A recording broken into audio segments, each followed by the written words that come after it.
Students, Bihar SSC CGL second में जो vacancy आया था बिहार सचिवालय सहायक के लिए, उसमें जो क्वेश्चन पूछे गए थे उस क्वेश्चन को इस क्लास में डिस्कस किया जाएगा। यानी कि बिहार सचिवालय सहायक में जो क्वेश्चन पूछे गए थे 16 फरवरी 2015 में जो क्वेश्चन पूछे गए थे बिहार सचिवालय सहायक में, उस क्वेश्चन को इस क्लास में डिस्कस किया जाएगा। तो आप लोग बिहार एसएससी जो फॉर्म थर्ड सीजीएल का जो फॉर्म आया था उस फॉर्म को आप लोग फिलअप किए होंगे। तो बिहार एसएससी में जितने पिछले साल का जो क्वेश्चन पूछा गया था उस क्वेश्चन को आप लोग ज़रूर बनाइए, उससे आने वाला एग्ज़ाम में काफ़ी ज़्यादा बेनिफिट होगा। और अगर वैकेंसी की बात की जाए तो बिहार सचिवालय सहायक का जो वैकेंसी है, जो पोस्ट है बिहार सचिवालय सहायक का, वो अभी तक में सबसे बेस्ट पोस्ट है। इस पोस्ट के लिए, बिहार सचिवालय सहायक के पोस्ट के लिए अच्छे जॉब छोड़कर इस पोस्ट का जॉब करते हैं, इस पोस्ट में आते हैं लोग। अच्छे स्तर का जॉब है, इसमें जो जॉब करने के लिए आते हैं, जॉब जो करना चाहते हैं वो अच्छे पोस्ट छोड़कर, यानी कि रेलवे हो या बैंकिंग हो या अदर फील्ड के जो जॉब करते हैं उस फील्ड में छोड़कर बिहार सचिवालय सहायक में वो जॉब करने चाहते हैं।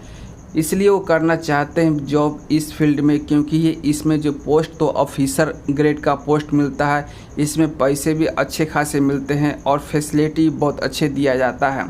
और सबसे बड़ी बात इसमें यह है कि इसको बिहार सचिवालय सहायक को मिनी आईएएस कहा जाता है। इसको आप याद रखेंगे, मिनी आईएएस जो है बिहार सचिवालय सहायक को कहा जाता है। ये एक आईएएस की तरह की पोस्ट है, ठीक है। यानी कि इसका वैल्यू बहुत ज़्यादा है, इसलिए लोग इस फील्ड में आना चाहते हैं।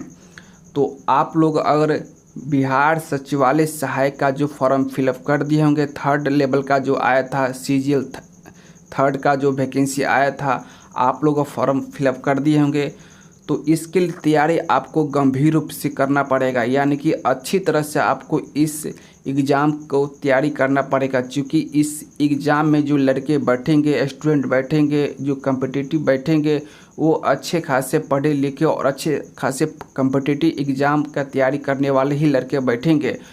इसके लिए आपको अच्छी तरह तैयारी करना पड़ेगा, क्योंकि इसमें जो एग्ज़ाम का जो लेवल होता है बहुत अच्छे होते हैं और इसमें कटअप अच्छे खासे जाते हैं, ठीक है। तो इसके लिए आपको तैयारी अच्छी तरह से करना पड़ेगा, क्योंकि इसका लेवल बहुत हाई होता है। और सबसे बड़ी बात यह है कि अगर बिहार एसएससी का तैयारी करना चाहते हैं, यानी कि बिहार सचिवालय सहायक की तैयारी करना चाहते हैं, तो सबसे फर्स्ट ऑफ ऑल पहले आप सिलेबस देख लीजिए। सिलेबस देखने के बाद बिहार सचिवालय सहायक में जो क्वेश्चन पूछे गए थे पिछले साल, यानी कि बिहार सीजीएल 1 में, बिहार सीजीएल 2 में, अभी तो बिहार सीजीएल 3 का जो आप फॉर्म फिलअप किए होंगे, तो पिछले साल जितने क्वेश्चन आप लोग देखेंगे उससे आपको पता चलेगा कि एग्ज़ाम का क्या लेवल है, एग्ज़ाम का क्या पैटर्न है। उस पैटर्न के आधार पर आप उस एग्ज़ाम को तैयारी कर पाइएगा। तो इसके लिए आप पिछले साल का क्वेश्चन ज़रूर बनाइए और उसी लेवल का क्वेश्चन पूछा भी जाता। आप पिछले जब सीजीएल 1 में क्वेश्चन देखिएगा, सीजीएल 2 में भी क्वेश्चन देखिएगा, तो दोनों का क्वेश्चन मिलता जुलता रहता है, ठीक है। यानी कि सब का लेवल, किसी भी एग्ज़ाम का भाई लेवल होता है, उसी लेवल में क्वेश्चन पूछा ही जाता है, ठीक है। तो उस लेवल को पकड़ना है। अगर इस एग्ज़ाम को तैयारी करना है, इस एग्ज़ाम को क्रैक करना है, तो पहले उस लेवल को पकड़िए कि किस लेवल से क्वेश्चन पूछा जाता है और उसी लेवल में आप तैयारी कीजिए, तभी आप उस एग्ज़ाम को क्रैक कर पाइएगा, यानी कि उसी एग्ज़ाम को सफलता हो पाएंगे उस एग्ज़ाम में, ठीक है। तो हम लोग क्वेश्चन की ओर चलते हैं। आज का जो इस क्लास में जो डिस्कस करने वाले हैं, बिहार सचिवालय सहायक में जो क्वेश्चन पूछे गए थे प्रारंभिक परीक्षा में, ये 16 फरवरी 2015 में जो क्वेश्चन पूछा गया था। एक बार वैकेंसी आया था 2011 में, ठीक है। 2011 में एक बार एग्ज़ाम हुआ था, इसके बाद 2015 में एग्ज़ाम हुआ था, ठीक है। अब जो है 2022 में वैकेंसी आया है, तो इसका भी एग्ज़ाम बहुत ही जल्दी लिया जाएगा, यानी करीब 3 महीने के अंदर इसका एग्ज़ाम ले लिया जाएगा। तो आप लोग अच्छी तरह से इसका तैयारी कीजिए, ठीक है। और आज के क्लास हम लोग डिस्कस करने वाले हैं कि बिहार सचिवालय सहायक में पिछले साल क्वेश्चन, यानी कि 2015 में जो क्वेश्चन पूछे गए थे, उस क्वेश्चन को हम लोग इस क्लास में डिस्कस करने वाले हैं। और सबसे बड़ी बात, एक और इम्पोर्टेंट बात आते हैं कि कि क्वेश्चन, किसी भी क्वेश्चन को डिस्कस इस तरह से करना है कि उस क्वेश्चन से अगर किसी भी प्रकार के क्वेश्चन को पूछा जाए तो छूटना चाहिए नहीं, मतलब इस तरह से उसको पढ़ाई करना है कि उसके आगे पीछे दाएं बाएं कितने प्रकार के क्वेश्चन बन सकते हैं उस सारे क्वेश्चन को बनाइए, ठीक है। तभी आपको आने वाला एग्जाम से अगर उसी से रिलेटेड क्वेश्चन पूछता है तो एक भी क्वेश्चन नहीं छूटना चाहिए, ठीक है। तो इस तरह से क्वेश्चन कैसे बनाना है आपको चलिए आगे बताते हैं, उसी तरह आपको बनाना भी है तब भी आपको एग्जाम निकल पाएगा, ठीक है। तो हम लोग क्वेश्चन की ओर चलते हैं। पहला क्वेश्चन क्या कहा था वो देख लीजिए। पहला क्वेश्चन कहता है वर्ष 2013-14 में रणजी ट्रॉफी किस टीम ने जीता। ये बताइए कि 2013-14 में रणजी ट्रॉफी किस टीम ने जीता था, इसका जवाब दीजिए। तो ये जो है कर्नाटक ने जीता था। कर्नाटक जो है 2014 में जो रणजी ट्रॉफी खेला गया था वो कर्नाटक जीता था, ठीक है। इसको आप ध्यान रखिएगा। अच्छा ये बताइए कर्नाटक किसको हराकर रणजी ट्रॉफी जीता था, ये इसका जवाब दीजिए। रणजी ट्रॉफी जो जीता था कर्नाटक वो किसको हराकर जीता था, इसका जवाब दीजिए। तो ये जो है रणजी ट्रॉफी जो जीता था महाराष्ट्र को हराकर जो है, इसको महाराष्ट्र को हराकर जो है कर्नाटक जीता था रणजी ट्रॉफी, ठीक है। कब, अच्छा ये बताइए कब खेला गया था। तो ये जो खेला गया था आपका 2 फरवरी 2014 में खेला गया था, ठीक है। 2 फरवरी 2014 में जो है रणजी ट्रॉफी खेला गया था जिसमें कर्नाटक जीता था और महाराष्ट्र हार गया था, ठीक है। इसको ध्यान रखना है। और ये बताइए अच्छा ये कहाँ खेला गया था, कहाँ पर, ये हैदराबाद में खेला गया था, ठीक है। हैदराबाद में कहाँ खेला गया था, तो राजीव गांधी अंतर्राष्ट्रीय स्टेडियम में खेला गया था, ठीक है। इसका भी ध्यान रखिएगा। यहाँ खेला गया था तो हैदराबाद में खेला गया था, ठीक है। हैदराबाद में कहाँ खेला गया था, तो राजीव गांधी अंतर्राष्ट्रीय स्टेडियम में खेला गया था, ठीक है। इसको भी ध्यान रखना है आपको। अच्छा ये बताइए कि रणजी ट्रॉफी का शुरुआत कब हुआ था। ये रणजी ट्रॉफी जो खेला गया था ये कब से खेल शुरू हुआ, ये बताइए। ये रणजी ट्रॉफी जो शुरुआत हुआ था ये कब से शुरुआत हुआ था, तो 1934 से शुरुआत किया गया था। ये 1934 से जो है रणजी ट्रॉफी का खेल शुरुआत किया गया था, ठीक है। इसको ध्यान रखना है। कौन सा sugar bowl of the world के रूप में जाना जाता है, ये बताइए। कौन सा ऐसा देश है जो कि sugar bowl of the world के रूप में जाना जाता है, यानी कि चीनी का कटोरा किस देश को कहा जाता है, तो ब्राज़ील को कहा जाता है। किस देश को कहा जाता है, ब्राज़ील को, ठीक है। इसको आप ध्यान रखिएगा, किसको कहा जाता है, ब्राज़ील को कहा जाता है, ठीक है। अच्छा ये बताइए ब्राज़ील से पहले कौन था, ब्राज़ील से पहले क्यूबा था, ठीक है। क्यूबा जो है 2003 तक जो है प्रथम स्थान रहा चीनी का उत्पादन करने में, ठीक है। अब आ गया ब्राज़ील जो 1 नंबर पर है, ठीक है। अच्छा चीनी का उत्पादन करने में भारत कैमा नंबर पर, ये बताइए। चीनी का उत्पादन करने में भारत कैमा नंबर पर है, तो दूसरा नंबर पर है, ठीक है। और यूएसए यानी कि अमेरिका कैमा नंबर पर है, तो 10वां नंबर पर है। इसका ध्यान रखेंगे, ठीक है। ये जो है आपका 10वां नंबर पर जो है अमेरिका है, ठीक है। चलिए अच्छा ये बताइए कि भारत में सबसे ज़्यादा चीनी का उत्पादन कौन राज्य करता है, इसका जवाब दीजिए। तो यूपी यानी कि उत्तर प्रदेश, ठीक है। इस सबको ध्यान रखना चाहिए, क्वेश्चन पूछा जा सकता है, इसी से रिलेटेड क्वेश्चन है, ठीक है। इस सब चीज़ का ध्यान रखना है आपको। चलिए अगला क्वेश्चन है। अगला क्वेश्चन कहता है जल का घनत्व किस तापमान पर सर्वाधिक होता है, ये बताइए। जल का जो घनत्व होता है किस तापमान पर सर्वाधिक होता है, इसका जवाब दीजिए। तो ये आपका 4 डिग्री सेल्सियस पर जो है जल का घनत्व सबसे ज़्यादा सर्वाधिक होता है, ठीक है। आंसर 4 होगा, ठीक है। जल का घनत्व जो होता है 4 डिग्री सेल्सियस पर सर्वाधिक होता है, इसका ध्यान रखेंगे, ठीक है। संयुक्त राष्ट्र संघ का गठन किस वर्ष हुआ था, तो 1945 में हुआ था। कब हुआ था, 1945 में जो है संयुक्त राष्ट्र संघ का गठन हुआ था, ठीक है। अगर डेट पूछे तो कितना बोलिए, ये बताइए। डेट अगर पूछ दे तो 24 अक्टूबर, ठीक, क्या बोलिएगा, 24 अक्टूबर 1945 को जो है संयुक्त राष्ट्र संघ का गठन हुआ था, ठीक है। इसका ये रहेगा, ठीक है। 24 अक्टूबर 1945 को संयुक्त राष्ट्र संघ का गठन किया गया था, ठीक है। और ये बताइए संयुक्त राष्ट्र संघ में कितने देश होते हैं, ये बताइए। संयुक्त राष्ट्र संघ में कितने देश हैं, तो 143 देश हैं। कितने देश है, 193 देश है, ठीक है। संयुक्त राष्ट्र संघ में कितने देश है, 193, ठीक है। और ये बताइए संयुक्त राष्ट्र संघ में जो अस्थायी सदस्य कितने हैं। संयुक्त राष्ट्र संघ में 5 अस्थायी सदस्य हैं, इसको याद रखिएगा। 5 जो है अस्थाई सदस्य कौन कौन है ये बताइए।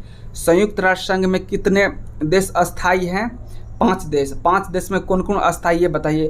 तो ये आपका अमेरिका होगा, ठीक है, यूएसए समझिए, ठीक है, आपका रूस हो गया, ठीक है, फ्रांस हो गया, चीन हो गया, ब्रिटेन हो गया। ये 5 ऐसा देश है जो कि संयुक्त राष्ट्र संघ का अस्थाई सदस्य है।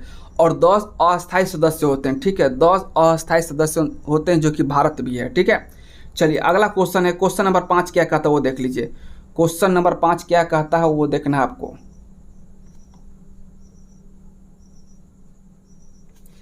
चलिए अगला क्वेश्चन है कि भारत की आज़ादी के समय भारत के वायसराय कौन थे, ये बताइए। भारत की आज़ादी के समय भारत के वायसराय कौन थे, इसका जवाब दीजिए। तो इसका जवाब क्या होगा, ये आपका लॉर्ड माउंटबेटन थे, ठीक है, लॉर्ड माउंटबेटन थे, ठीक है। भारत के आज़ादी के समय भारत के वायसराय कौन थे, तो लॉर्ड माउंटबेटन थे, ठीक है। चलिए अगला क्वेश्चन, अच्छा ये कब आए थे ये बताइए, कब से कब तक थे ये आपका 12 फरवरी 1947 से लेकर, ठीक है, 12 फरवरी 1947 से लेकर 15 अगस्त 1947 तक थे। कब तक थे? 15 अगस्त 1947 तक थे, ठीक, इसको ध्यान रखिएगा, ठीक है। 12 फरवरी से लेकर 15 अगस्त 1947 तक ये लॉर्ड माउंटबेटन थे, ठीक है, ये गवर्नर थे, आज़ादी के समय यही गवर्नर थे, ठीक है, इसको आप ध्यान रखिएगा। अच्छा ये बताइए कि, चलिए इसको बाद में बताएंगे। चलिए अगला क्वेश्चन कहता है कि कौन सा आईसीएस अधिकारी भारतीय राष्ट्रीय कांग्रेस के 1885 में गठन में शामिल रहा, ये बताइए कि आईसीएस अधिकारी हैं जो कि भारतीय राष्ट्रीय कांग्रेस के 1885 में गठन में शामिल थे, ये इसका जवाब दीजिए, कौन थे ये।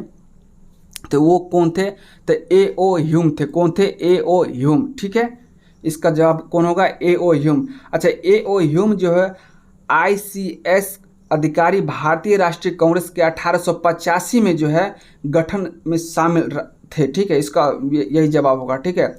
और ये जो है ए.ओ. ह्यूम ने राष्ट्रीय कांग्रेस की स्थापना में मुख्य भूमिका निभाई थी इन्होंने, ठीक है।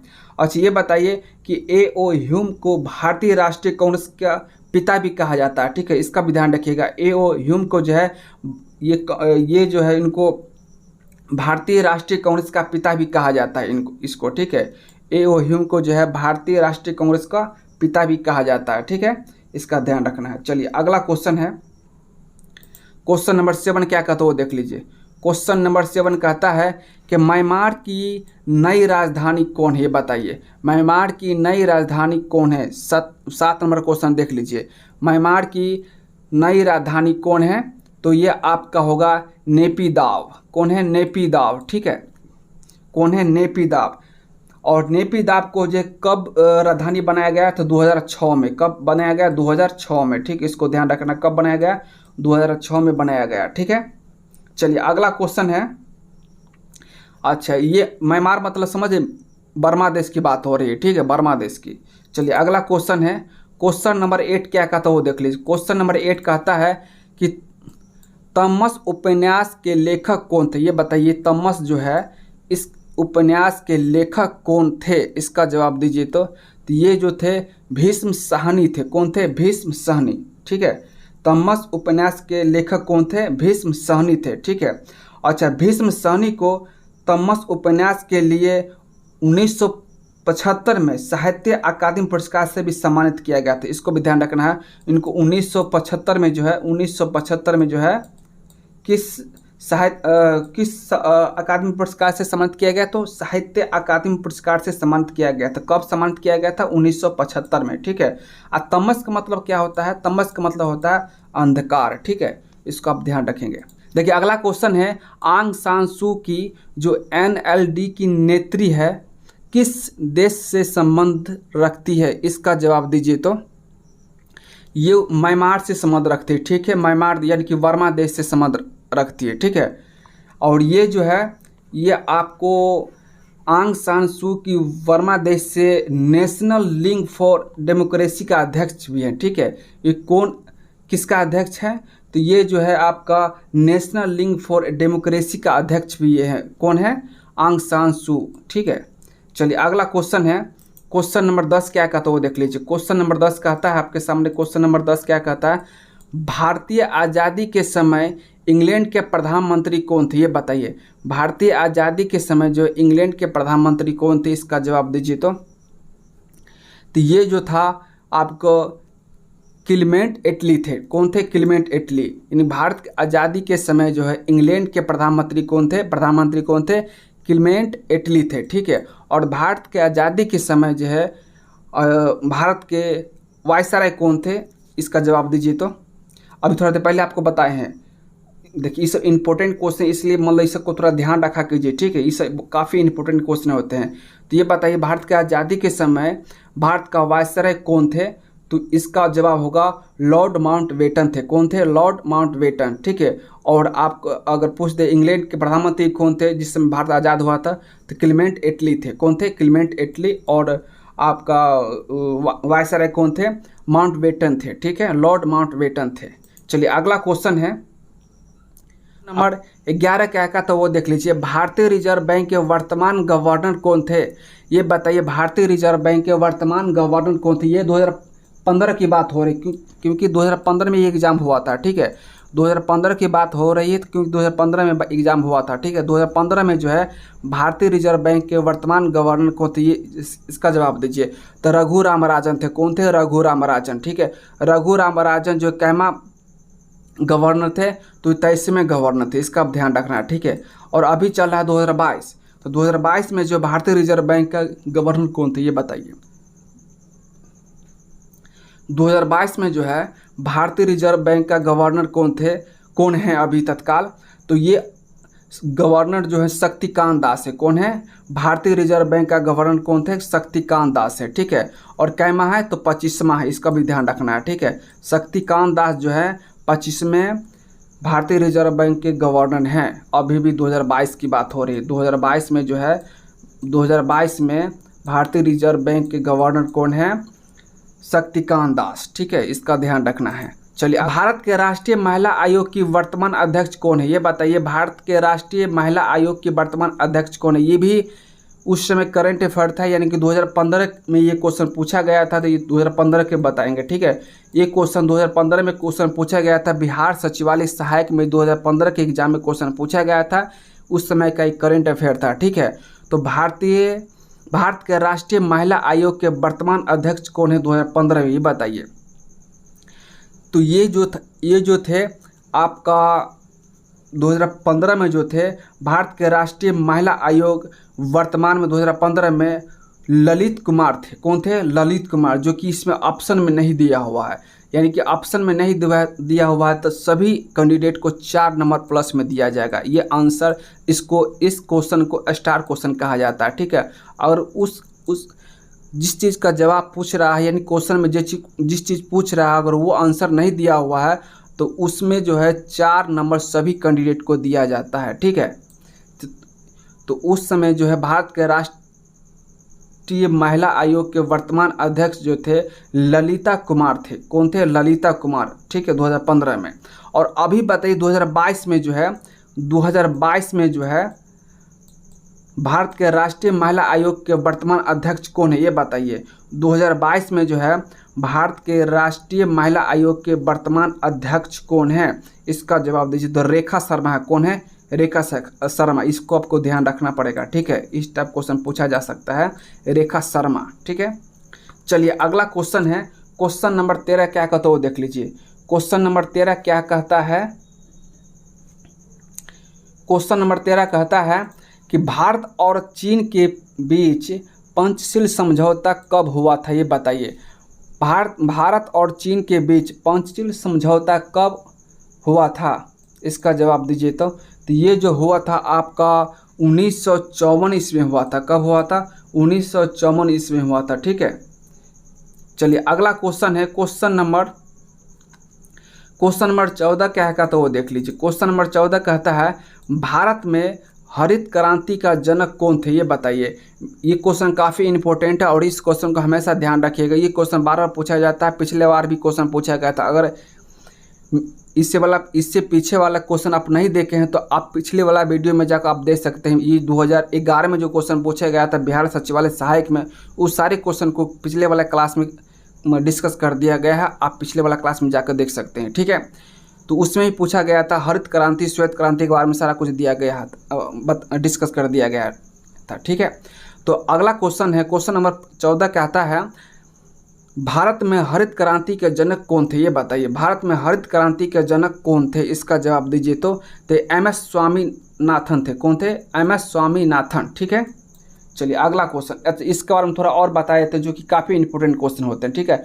आप तो जानते हैं भारत में हरित क्रांति का जनक जो है MS स्वामीनाथन थे, ठीक है। और इसके बारे में और चीज़ बताते हैं कि भारत में हरित क्रांति का शुरुआत कब हुआ था, ये बताइए। भारत में जो हरित क्रांति का शुरुआत कब हुआ था, इसका जवाब दीजिए। तो 1966 में शुरुआत हुआ था, ठीक है। 1966 से लेकर 1967 तक चला था। इसका 1967 तक चला था, 1967 तक, ठीक है। 1966 से लेकर 1967 तक ये हरित क्रांति चला था, ठीक है। और ये बताइए श्वेत क्रांति का जनक किसको कहा जाता है, ये बताइए। श्वेत क्रांति का जनक किसको कहा जाता है? तो डॉक्टर वर्गीज कुरियन को कहा जाता है, ठीक है।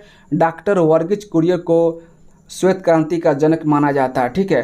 अच्छा ये बताइए श्वेत क्रांति का जो है शुरुआत कब हुआ था? तो श्वेत क्रांति का यानी दूध का क्रांति, ठीक है। दूध का क्रांति जो है आपका 3 जनवरी 1970 से जो है स्टार्ट किया गया था, ठीक है। 1970 से जो है इस श्वेत क्रांति स्टार्ट किया गया था, ठीक है। चलिए अगला क्वेश्चन है। देखिए क्वेश्चन को इस तरह से बनाना है कि उस टाइप क्वेश्चन एक भी नहीं छूटना चाहिए, इसका ध्यान रखना पड़ेगा। उसी लेवल का क्वेश्चन ही पूछा जाता है, ठीक है। अगर पिछला साल का क्वेश्चन बनाते हैं तो इस तरह से बनाना है ताकि उस तरह के क्वेश्चन को आप तैयारी कर लीजिएगा, ठीक है। चलिए अगला क्वेश्चन देखिए।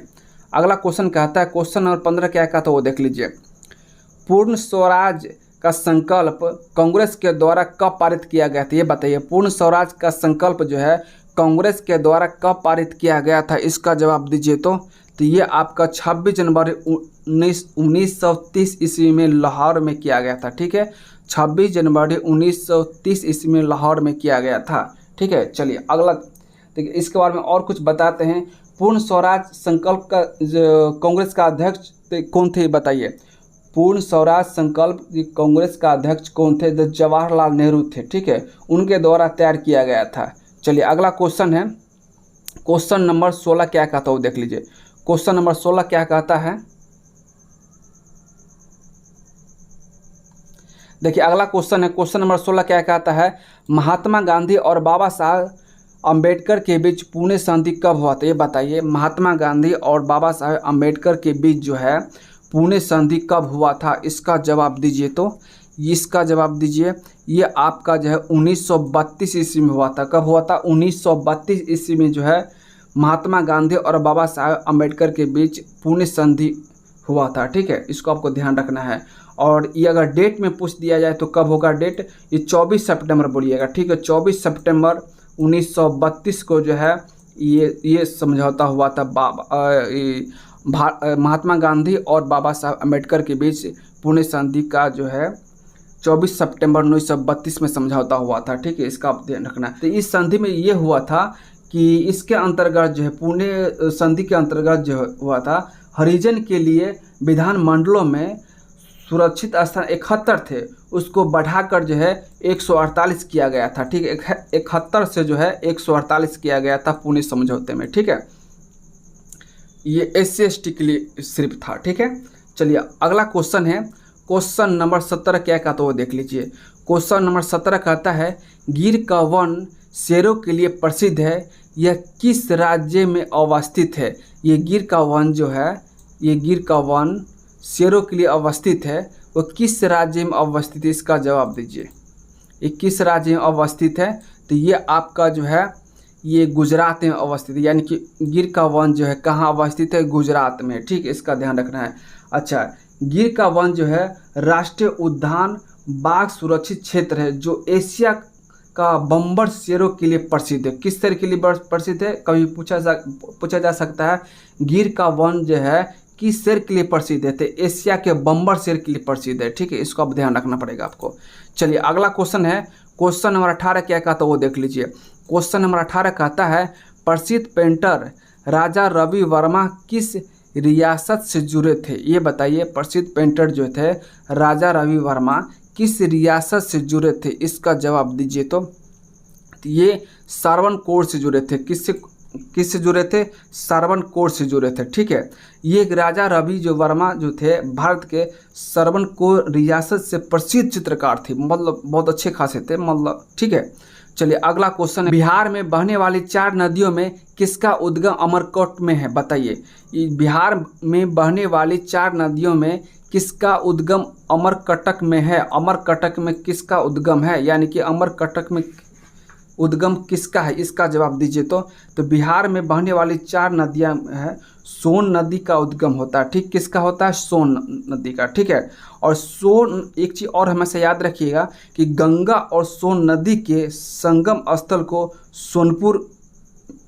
है। ठीक है, और जो कि एशिया का सबसे बड़ा सोनपुर पशु मेला लगता है। ठीक है, ये गंगा और सोन नदी का संगम कहाँ है? स्थल है सोनपुर में, और इसलिए जो है वहाँ पर एशिया का सबसे बड़ा सोनपुर पशु मेला लगता है। ठीक है, तो स्टूडेंट ये सारे क्वेश्चन जो है बिहार सचिवालय सहायक में जो क्वेश्चन पूछे गए थे, ये करीब 19 क्वेश्चन थे, और इसके बाद अगले क्लास में आपको डिस्कस कराया जाएगा। और ये वीडियो थोड़ा भी आपके आने वाला एग्जाम के लिए बेनिफिट हुआ होगा तो आप इस चैनल को सब्सक्राइब करें। बहुत बहुत धन्यवाद।